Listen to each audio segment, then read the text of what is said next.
Kaboom, blam. What we got here, Truncated Tesseract. It is the shortest and the lightest of all the Tesseracts. It is specifically made for downhill and free riding. You can't really do tricks on this thing, but don't let me tell you what to do. Truncated Tesseract is very minimal yet classic shape. Look at that torpedo-like nose. The thing is awesome. It's not really good for tricks, but it looks really cool and makes you go even faster. The science is there. Don't ask me why. Shut up, Adam! The tail is a lot more squared over, gives you a little extra foot space if you like rocking your back foot over the back truck. Some people like to do it.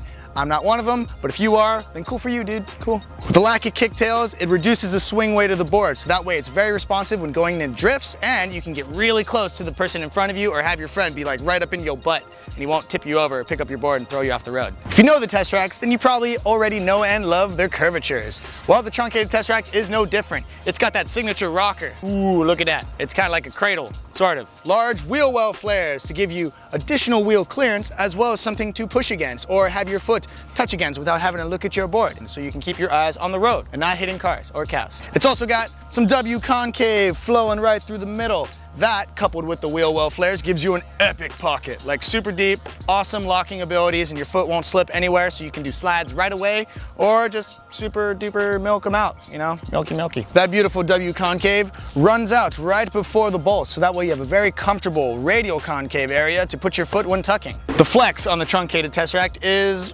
minimal. I don't know, if you weigh like 300 pounds, it might flex a little bit, but if you're like 150 pounds or 200 pounds, then you won't really feel it. On the shortest wheelbase, it's going to be its stiffest and most turniest, but on the longest wheelbase, it's going to be slightly flexier, but more stable. So, trade-offs. Just like all the other Tesseracts, the Truncated Tesseract has a dual vertically laminated bamboo core, sandwich in between triaxial fiberglass, with a sexy cork bottom veneer to help add abrasion resistance and dampening on rough roads. It also looks really cool. It's really nice to just kind of touch and feel and... Ow, it was grip tape. So yeah, that's the Truncated Tesseract. If you have any more questions about this board, visit the board specs page to learn about the wheelbases and how wide it is and how deep the concave is, so you can put these numbers into a school project or whatever you want to do. But if you have some super duper questions just for us, maybe for me, maybe for Adam, probably for Dane, definitely for Adam, visit us on our contact page. We'll be sure to get back to your questions as soon as possible, and we'll throw in lots of hearts and smiley faces. So yeah, Truncated Tesseract, out.